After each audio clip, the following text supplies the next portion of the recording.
आपको बताते चले कि वज़ीर-ए-आज़म पाकिस्तान इस वक्त कोलंबो पहुंच चुके हैं, जहां पे वो institute of international relations and strategic studies से खिताब करेंगे। और इस दौरे के हवाले से अगर आपको बताएं कि पाकिस्तान और श्रीलंका के दरमियान मुख्तलिफ शोबों में 8 मुआहदों और मफाहमत की यादाश्तों पर दस्तखत भी हुए हैं। और सबसे आम बात यह कि वज़ीर-ए-आज़म मोहम्मद नवाज शरीफ का तजारती हजम $1 अरब तक बढ़ाने के लिए इकदाम पर भी जोर दिया गया। और इस दौरे में वज़ीर-ए-आज़म पाकिस्तान इस वक्त institute of international relations and strategic studies के इदारे से खिताब करेंगे, जिसपे वो पाकिस्तान और श्रीलंका के ताल्लुकात के हवाले से बातचीत करेंगे। एक बार फिर आपको बताते चलें कि वज़ीर-ए-आज़म पाकिस्तान मोहम्मद नवाज शरीफ इस वक्त कोलंबो पहुंच चुके हैं, जहां में वो institute of international relations and strategic studies से खिताब करेंगे। Nawaz Sharif, Prime Minister of the Islamic Republic of Pakistan, Honorable Leader of the Opposition, Assam Bandhan, and my ministerial colleagues, Members of Parliament, Mrs. Sugandhi Khadirgama, and members of the Board of Management of the Lakshman Khadirgama Institute, Your Excellencies, distinguished invitees, ladies and gentlemen. It is indeed a rare honor and great pleasure for me as the chairman of the Lakshman Khadirgama Institute to be able to welcome and introduce our distinguished speaker tonight. His Excellency Nawaz Sharif, the Prime Minister of Pakistan, as we all know, is one of Pakistan's most respected leaders and a senior South Asian statesman. He has proved himself fearless and resilient, whether in power, in opposition, or in exile. So much so that he is known in his homeland as the Lion of Punjab. Your Excellency, your presence today here in Sri Lanka, on the invitation of President Sirisena, I believe is an affirmation of the special friendship of our two countries. Sri Lanka's ties with Pakistan span over 6 decades, and our relationship has always been characterized by friendship, respect, and excellent cooperation. In fact, Prime Minister Nawaz Sharif is visiting Sri Lanka at a very propitious moment.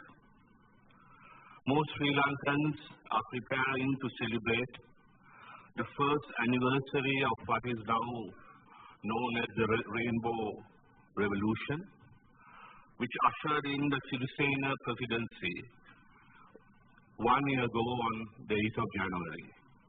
Over the last year, Sri Lanka has embarked on a new political trajectory of democracy and good governance. And similarly, we remember how Prime Minister Nawaz Sharif changed the political trajectory of Pakistan nearly 2 years ago.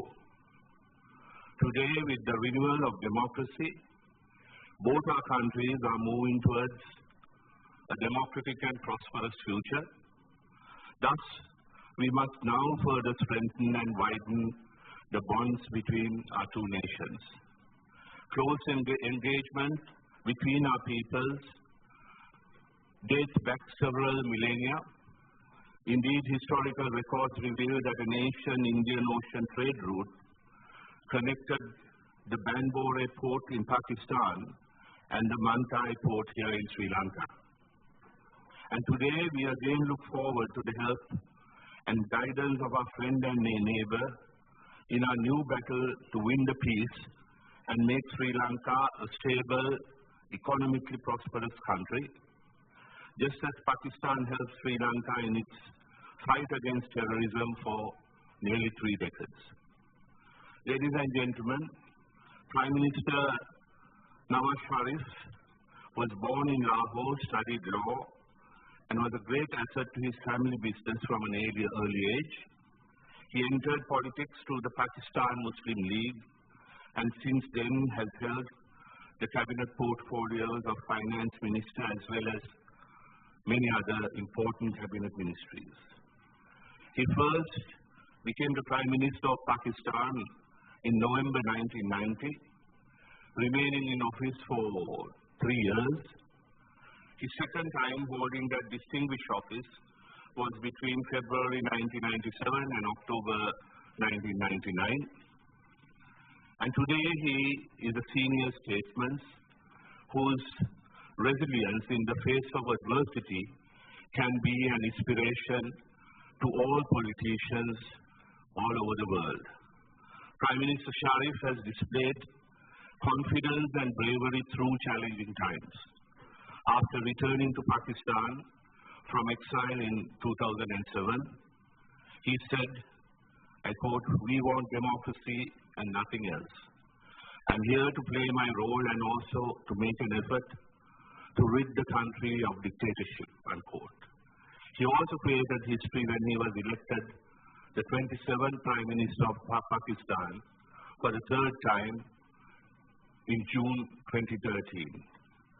Ladies and gentlemen, may I now have the great honor of inviting His Excellency Mohammad Nawaz Sharif, Prime Minister of the Islamic Republic of Pakistan, to address this august audience. Thank you very much.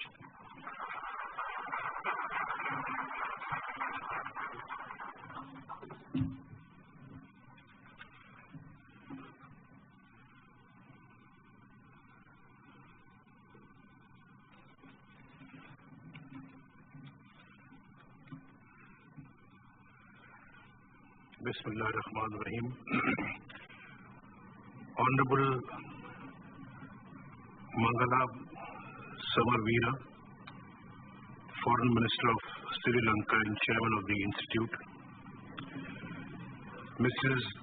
Dhanusha Pandit Ratne, Executive Director, Lakshman Kadirgama, Institute of International Relations and Strategic Studies, Honorable Members of the Parliament, Excellencies, distinguished guests, ladies and gentlemen, I would like to thank the Lakshman Kadirgama Institute for this opportunity of addressing an illustrious group of parliamentarians, diplomats, scholars, professionals, and media representatives. Mr. Chairman, this institute reminds me of the late Lakshman Kadirgama, the former Foreign Minister of Sri Lanka, a man of remarkable abilities who offered supreme sacrifice for his country in a violence-prone global environment. We look up to leaders like him who are able to transcend ethnic, sectarian, and confessional boundaries by standing up to the forces of evil. Pakistan and Sri Lanka enjoy special relations which are deep-rooted in shared history, culture, and traditions. As we share a glorious past, we also enjoy commonalities in our vibrant present. Our young and dynamic people are moving into a peaceful and prosperous tomorrow under the guidance of democratic leaderships. Ladies and gentlemen, the true spirit of democracy lays emphasis on policies and laws crafted to reflect the hopes and aspirations of the people. After assuming power, we devised a comprehensive program which centers on 4 E's, that is, elimination of extremism and terrorism, strengthening the economy, overcoming crippling energy shortages, and ensuring education for all. And in achieving these goals, we have adhered to the highest standards of probity, fairness, and transparency. Ladies and gentlemen, terrorism is an unfortunate byproduct of political and geostrategic developments in the region. Over the past 30 years, to deal with this chronic scourge, we are waging a comprehensive campaign against the terrorist groups without any distinction. This operation is complemented by an all-inclusive national action plan. It encompasses police and security actions, political and legal measures, and social and economic policy packages aimed at countering violent extremism. Our well-thought-out and vigorously implemented strategy has started to deliver positive results. Terrorist sanctuaries, command and control centers, and infrastructure in our tribal areas have been destroyed. Thousands have been killed or captured. Simultaneously, through well-coordinated intelligence-based law enforcement operations across the country, my government has launched a focused campaign against terrorist sleeper cells, their supporters, sympathizers, and financiers. As the operation goes into its final phase, our valiant forces are clearing the remaining hideouts. Ladies and gentlemen, the significant improvement in the security situation would not have been possible without the resolve of the people, national consensus, and the dedication and sacrifice of our security forces, all of whom stepped forward to confront this menace. The blood that has been shed has only strengthened our national resolve to fight until the last terrorist is eliminated. Radicalization emerges from multiple sources.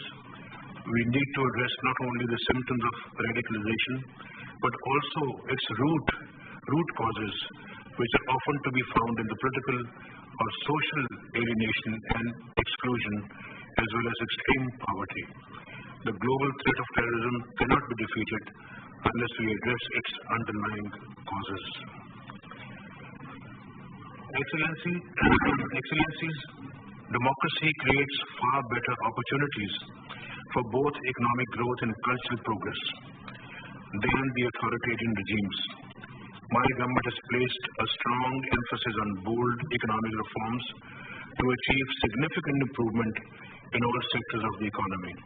As a result of these policies, Pakistan's GDP growth has increased from an average of around 3% over the past 7 years to 4.6%, and it is expected to be over 5% this year.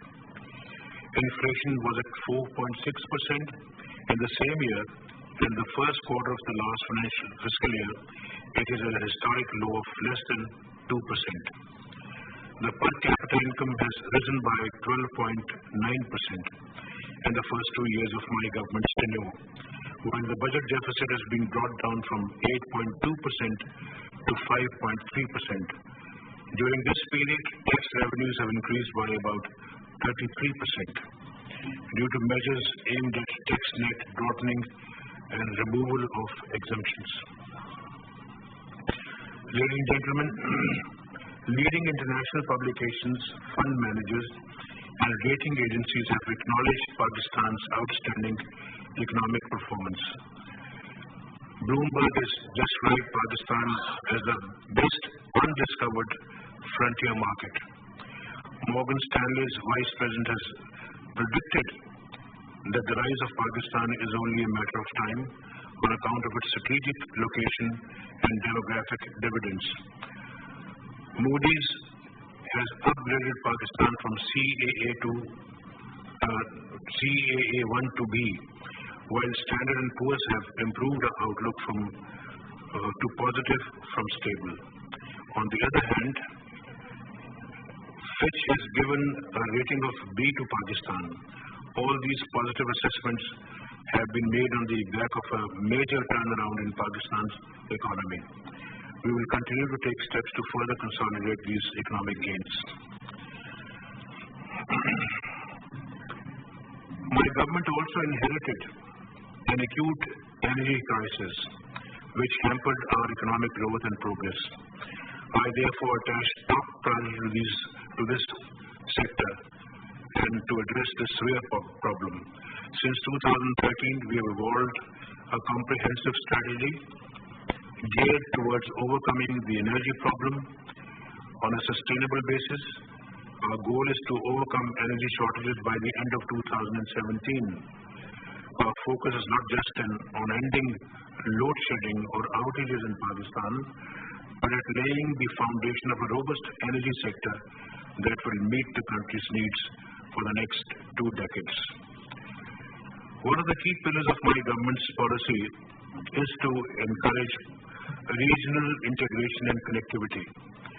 This is where Pakistan and its neighbors have the biggest opportunity to reap the dividends of peace. The most promising element of this policy is the recently launched China-Pakistan Economic Corridor.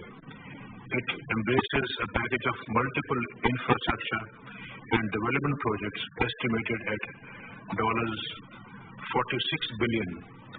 The corridor is expected to be operational within 3 years and will be a strategic game changer in the region, which would go a long way in transforming Pakistan into a regional economic hub.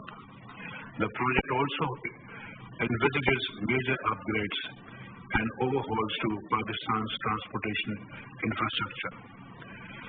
Ladies and gentlemen, Pakistan is also promoting other regional energy and infrastructure projects, including the Turkmenistan, Afghanistan, Pakistan, India gas pipeline project, Central Asia, South Asia 1000 electricity project, the Kunar power project, and the Turkham Jalalabad project in Afghanistan. Mr. Chairman, our people need peace to prosper. This can be achieved only through a process of sustained dialogue, not disengagement. When I assumed office of the Prime Minister of Pakistan in June 2013, one of my first priorities was to normalize relations with India. I reached out to the Indian leadership to emphasize that our common enemy was poverty and underdevelopment. Cooperation, not confrontation, should define our relationship. Pakistan neither wants to nor is engaged in an arms race in South Asia. Excellencies, my visit to New Delhi in May 2014 at Prime Minister Narendra Modi's invitation to his swearing-in ceremony resulted in a cordial exchange between us. Though it did not lead to the assumption of the dialogue process, I remained committed to my objective of promoting peace and stability in South Asia. To this end, I presented a new peace initiative in my speech to the United Nations General Assembly in September 2015, when I proposed 4 specific and feasible steps that could serve as the basis for progress towards normalization. My brief meeting with the Indian Prime Minister in Paris on the sidelines of the Climate Change Summit led to the meeting of the 2 national security advisors in Bangkok on 6 December 2015. Later, the Indian External Affairs Minister, Madam Sushma Swaraj, was kind enough to visit Pakistan on 9th December for the Heart of Asia conference. This resulted in an understanding to revive the dormant, comprehensive dialogue process between our 2 countries. Moreover, I was also deeply touched by Prime Minister Modi's decision to fly into Lahore on 25th December to convey his good wishes. Our friendly exchanges in Lahore were marked by warmth and cordiality, which has characterized the South Asian ethos. Within the next few days, the foreign secretaries would be meeting in Islamabad to determine the modalities of the renewed dialogue process. Excellencies, let me now turn to our western neighbor, Afghanistan, which is a country with which we have deep bonds and linkages that go back to thousands of years. In fact, the destinies of Pakistan and Afghanistan are intertwined. We believe that a peaceful and stable Afghanistan is in the interest of Pakistan and the region. We have explicitly stated that the enemies of Afghanistan cannot be friends of Pakistan, and terrorism is our common enemy. Pakistan desires long-term peace and stability. In Afghanistan, we have therefore consistently supported an Afghan-owned and Afghan-led reconciliation process. We will continue to facilitate resumption of the reconciliation process as desired by President Ashraf Ghani during his visit to Islamabad last month at the heart of Asia Conference. I deeply appreciate the constructive and meaningful deliberations during the conference, culminating in the adoption of a result-oriented and forward-looking Islamabad declaration. Ladies and gentlemen, South Asia needs strategic stability, and this requires serious dialogue to fill the gap between the promise of SAARC and the reality of its accomplishments. We should build on convergences, minimize divergences, and most of all, seek to augment complementarities for the greater good of the people of this region. My vision for our region is a dispute-free South Asia, where instead of fighting each other, we jointly take on poverty, illiteracy, disease, malnourishment, and unemployment. We invest in our youth to unleash their creativity, talent, and enterprise. We strengthen our bonds of trust so that we can solve our problems. Our democratic and economic journey has not been without setbacks, but the Pakistani nation has once and for all decided that its future lies in a democratic and progressive country, where all citizens enjoy the same rights and opportunities as none is left behind. I can confidently say that our direction is set, and we are now implementing our nation's economic and democratic agenda. And indeed, driving a democratic Pakistan forward in its journey towards an economically vibrant future is a labor of love for me. We look forward to playing our part to build a brighter era of peace and prosperity in South Asia. We owe it to our people and to succeeding generations. Ladies and gentlemen, Pakistan is among the few places in the world that offer the promise of land, geography, and people, all at the same time. Pakistan is one of the most attractive investment regimes in the world, allowing foreign investors 100% repatriation of profits and easy convertibility into foreign exchange.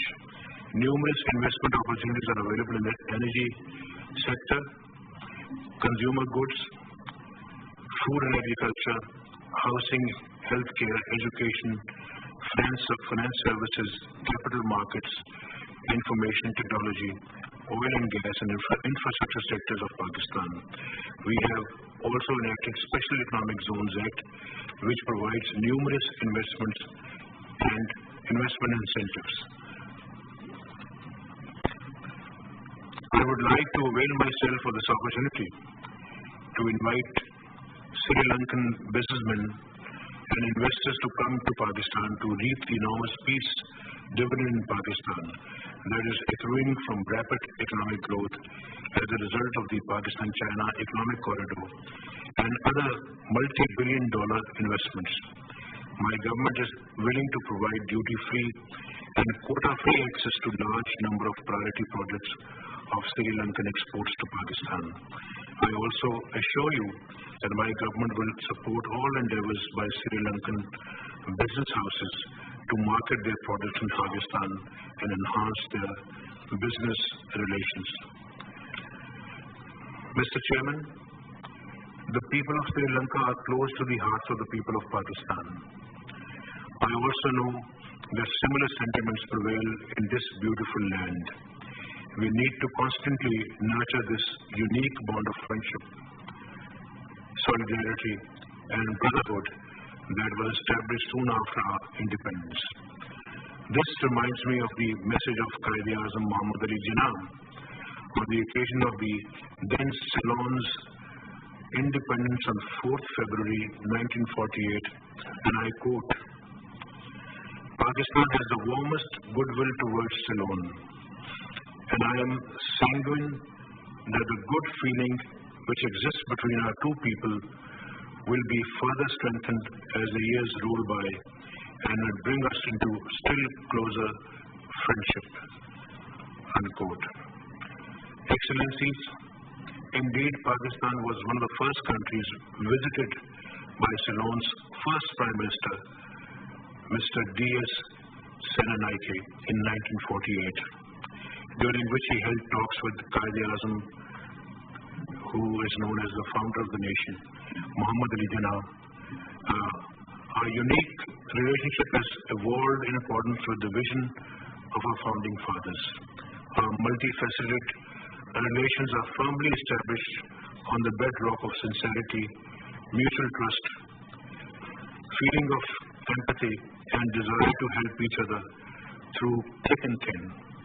These relations are being further strengthened by various institutional mechanisms in bilateral, regional, and international context.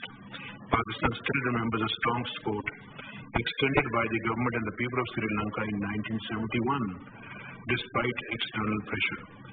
It gives me great satisfaction to recall that Pakistan too was able to extend its modest support to the people and the government of Sri Lanka when this great nation faced threats of terrorism and secession. Excellencies, President Maithripala Sirisena visited Pakistan soon after assuming office in April 2015, this year. I vividly remember the public passion that was at display during his visit. This amply testifies to the importance that Pakistan attaches to its relations with Sri Lanka.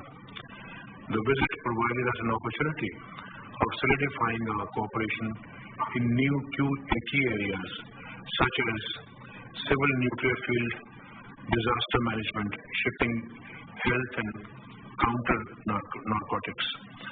Today we stand at a point where new opportunities await us. Pakistan and Sri Lanka are located as strategic global coordinates from east to west and north to south. Pakistan's ports of Karachi and Gwadar open up to Central Asia, South Asia, West Asia, and indeed China, Europe, and also Europe and Russia. Pakistan is also central to the historic and modern day Silk Route. Sri Lanka, the pearl of the Indian Ocean, similarly enjoys a geostrategic and geoeconomic advantage. Excellencies, this requires our two countries to synergize and complement each other to a greater benefit, as well as that of the entire region. This calls for immediate launching of strategic dialogues between us. I am pleased to inform that the leadership of Sri Lanka has agreed to this proposal of immense significance. Being vibrant democracies, the role of Parliament in the promotion of friendship and cooperation between the two nations is important. It is satisfying that Pakistan and Sri Lanka parliamentary friendship groups exist in our respective parliaments. I would like to see greater exchanges between our parliaments so as to learn from each other's experiences. Today I had a substantive engagement with Sri Lankan members of Pakistan Sri Lanka Parliamentary Friendship Group.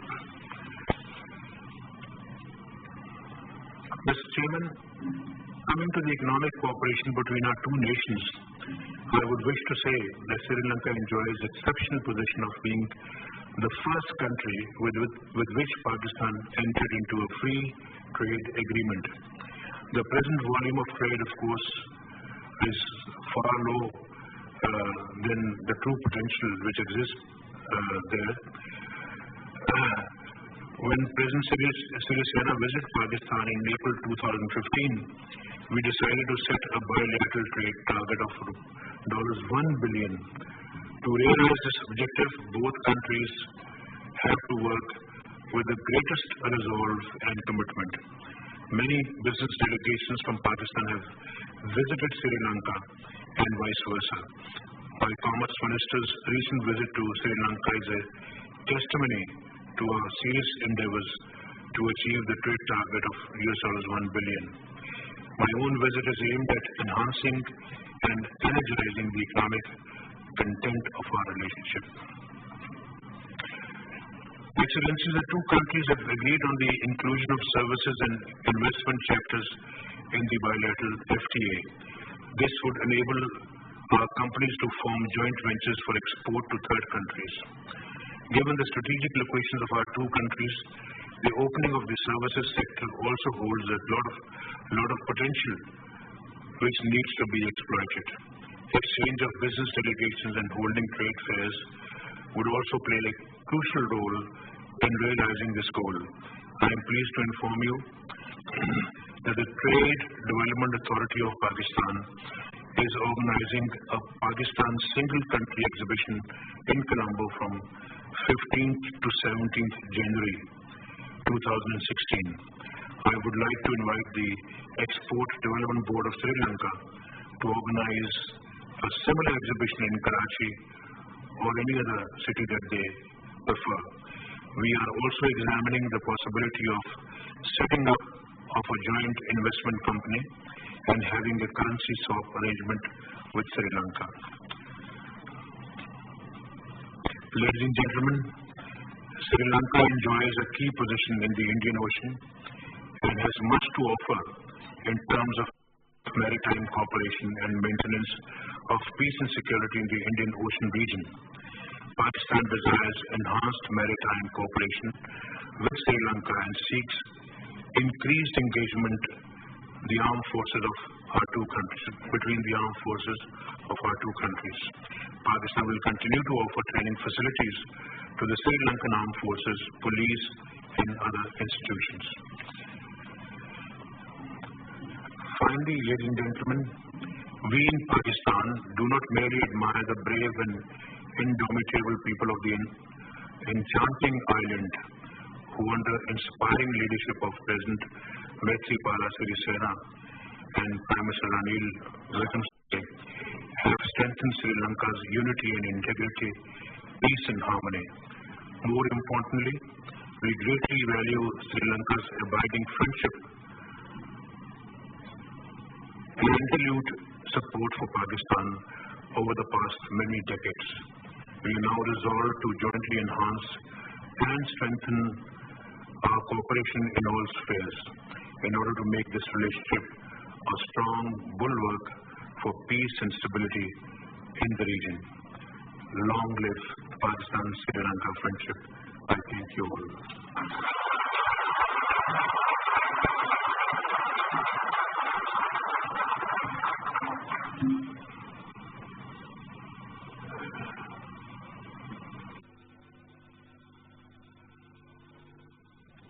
वज़ीर-ए-आज़म Pakistan institute of international relations and strategic studies के इदारे से खिताब कर रहे थे। कोलंबो में इस वक्त मौजूद है। उनका कहना था पाकिस्तान और श्रीलंका के गहरे दोस्ताना ताल्लुकात हैं। इसके अलावा दहशतगर्दी के हवाले से बात करते हुए उन्होंने कहा कि दहशतगर्दी के खिलाफ जंग आखिरी मराहिल में है और पाकिस्तान को दहशतगर्दी के साथ साथ एनर्जी सेक्टर के चैलेंजेस का मुकाबला है, मगर हम अनकरीब इनसे नमूद आजमा हो जाएंगे। इसके अलावा भारत के साथ पाकिस्तान के ताल्लुकात का भी जिक्र किया और मुज़ाकरात के हवाले से ख्वाहिश का इज़हार किया कि इनको कंटिन्यू रहना चाहिए, जारी रहना चाहिए। इसके साथ साथ श्रीलंका के लिए जो एक खास ऐलान किया गया कि श्रीलंका के एक्सपोर्टर्स को ड्यूटी फ्री सहूलियात मुयस्सर होंगी हुकूमत पाकिस्तान की जानिब से। एक बार फिर आपको बताते चलेंगे, वज़ीर आज़म पाकिस्तान मोहम्मद नवाज शरीफ कोलंबो में institute of international relations and strategic studies के इदारे से खिताब कर रहे थे और उनका कहना था कि श्रीलंकन आर्म्ड फोर्सेस की ट्रेनिंग का सिलसिला भी हुकूमत पाकिस्तान जारी रखेगी। इसके साथ साथ एक और अहम ऐलान श्रीलंकन बिजनेस कम्युनिटी के हवाले से कि श्रीलंकन एक्सपोर्टर्स को ड्यूटी फ्री सहूलियात मुयस्सर की जाएंगी। और इस हवाले से आपको मजीद आगाह करने के लिए आने वाले बुलेटिन में बताते रहेंगे। बाखबर रहने के लिए देखते रहिए PTV न्यूज़।